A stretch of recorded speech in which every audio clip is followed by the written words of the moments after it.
Hello, my name is Colin Greatwood. I'm part of the Mechatronics Technology Engineering team here at Festo, and I'm here today to show you how to use a CMMT stepper drives 8-byte extended process data AOI with Rockwell PLCs to change parameters. Here you can see I've scanned for a single CMMT-ST drive, and I'll add it to my project. After repositioning it, I'll double-click to log into the plugin and start the first setup. Obviously, you'll want to plug in whatever device you have here. I'll quickly step through and add the motor you can see in the bottom left-hand corner. As you can see, there's no axis, actuator, or mounting kit. I'll change a user-defined actuator to 0 to 10 revolutions. This will be important for later. That limits the motion of the axis or the virtual axis. Lastly, I'll add a user-defined mounting kit at the smallest inertial coupling size. Once that's populated, I'll click Next. Change my servo drive activation to plug-in only, my mains voltage to 24 volts, and I do not have an external break. My Ethernet IP address will be 192.168.1.6 for Telegram 111. Lastly, I'll add an application mass moment of inertia for the little flag you see, and everything else I'll leave at defaults. Once the first setup has calculated and completed, I'll connect to the drive,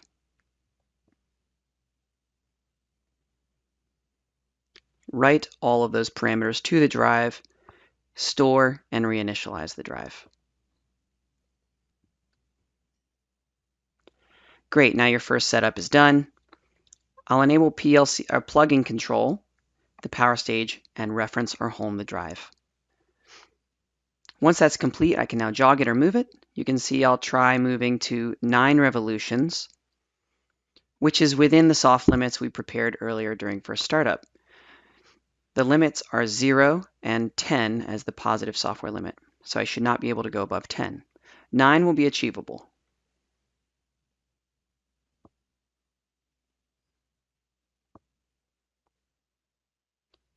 After a few seconds, you can see the actual value of the encoder hits 9. You can also see that in the watch list, and I'll return to 0 to begin the next phase of my testing.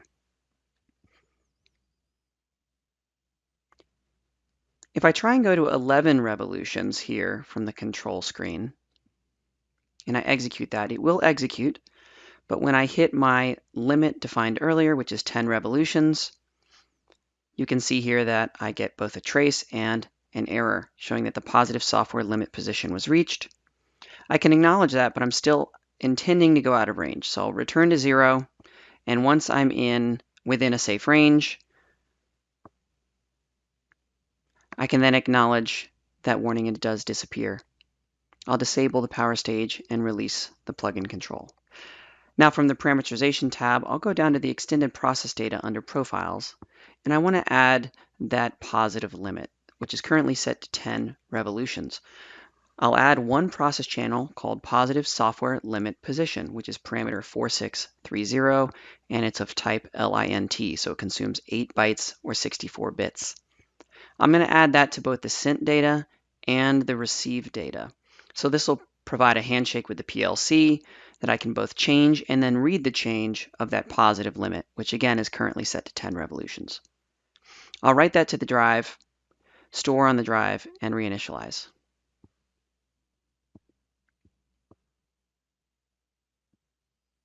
Now, jumping over to the PLC, I need to add a device to my Ethernet backplane. I can click Create Module and add a generic Ethernet module for my drive. Click Create. I'll name that something generic here, CMMT_X_axis. Then I'll change the communication format from a double integer type to data int. This follows the standard application note, and I'll use that field bus IP address we defined earlier, 192.168.1.6. Now I will configure the connection parameters. For input, I'll use instance 101 and size 12, so that's 12 integers. For output, I'll use instance 100, again of size 12 integers, And for configuration, I'll use 102 of size 0. Now I'll press OK. That adds the CMMT to my Ethernet network, verifying the settings, and press OK. Now I'll add a rung and a message function to read, and then I'll copy it for write later. So this will read and write our extended process data that we've configured on the drive. After adding the message instruction, you can see I'm naming it EPD_R_MSG for message, and it has controller scope. I'll create it and then configure the message. The message type will be SIP generic, and service type get attribute single or E, class 4, instance 111, attribute 3. Next, I'll need to define the destination element, which has to be created. EPD_R will be the tag name of type 32 SINT, and then I'll create that, again, of controller scope. For the destination element, I will find that newly created array and reference the first or 0th value in that array, which is SINT 0. For communication path, I'll reference the drive, apply, and press OK. Now that my read message has been created, I'll build a little bit more logic here in ladder to manage the reading to and from the drive. Here I'll create a bit that will enable the read, EPD_R_enable.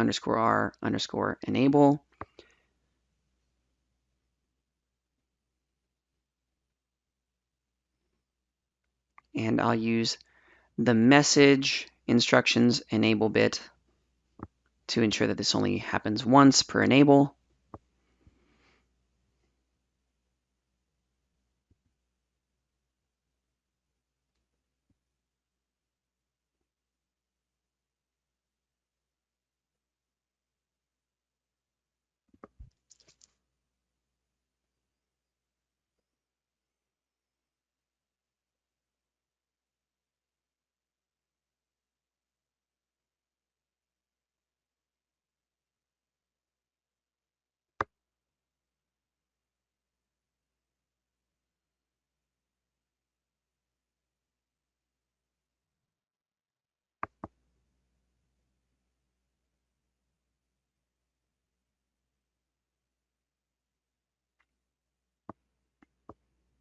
Now I'll create some reset logic here for the message instruction. So either the done from the message instruction or the error output from the message instruction will allow me to unlatch my enable.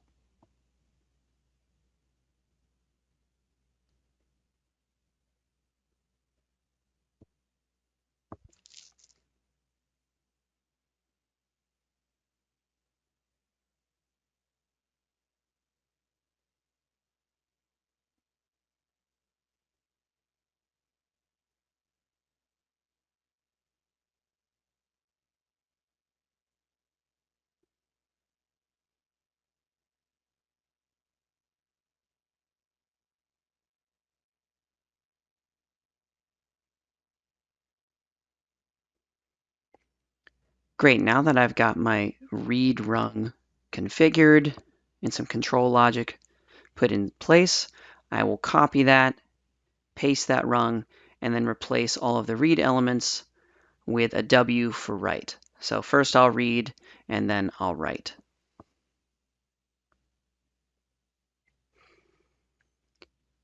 This message instruction will have to be configured a little differently. Set attribute single will be the service type. The class will still be class 4. The instance will change a little bit to 110, and the attribute 3.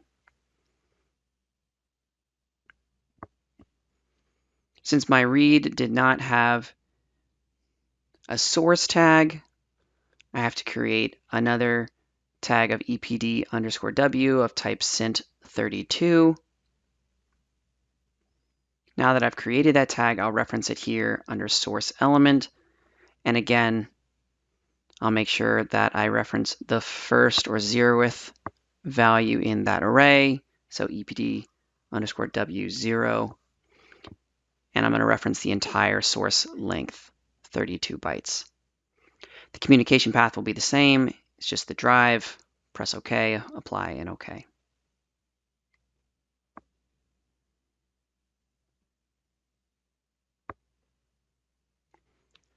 Now that the write message instruction is configured, I'll replace the remainder of the read Boolean bits with a write one. I have to create those tags as well.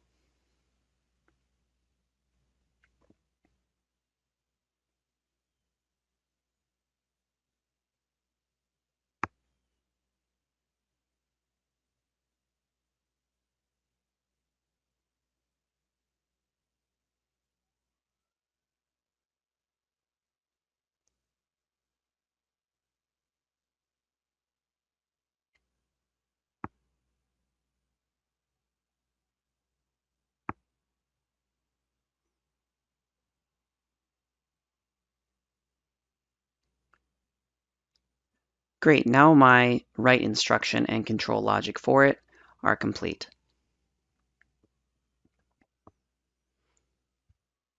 I'll add one more rung here and drag the extended process data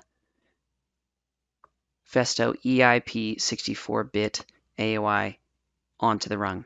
Notice that this is different than the standard 32-bit extended process data AOI that's been made available previously from Festo. First, I'll name the AOI x-axis EPD.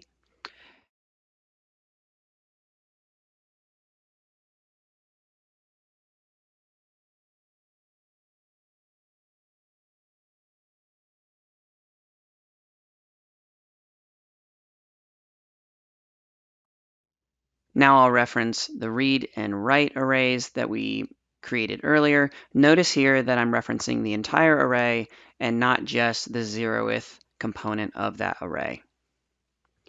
So for EPD input, I've referenced the read array, and output, I've referenced the write array. From Festo Automation Suite earlier, the config input and output are 7 and 7. Please reference your read and write configurations. They are noted as PLC config. Once I've downloaded that to the PLC, I can do some tests. I'm going to modify the out object 0. Note that I'm scaling it here, so that should be 10 revolutions scaled to a factor of 9, 10 to the 9th. By toggling EPDW enable, I can write that value. You can see in the watch list, I have the positive software limit position set to 10. I can then read that back to make sure that that handshake worked, and you can see the in EPD object 0 reflects the same value as the out now. So I'll toggle that back off. Let's change it a little bit. I'm going to change that out object 0 to the equivalent of 7.5 revolutions. So this is changing my positive software limit from 10 to 7.5. So I'll toggle the write. That message succeeds. I get my done bit. Then I'll read it back to make sure that that handshake worked. You can see I'm getting 7.5, and my positive software limit position is now 7.50 rev, as seen in the watch list in the bottom right.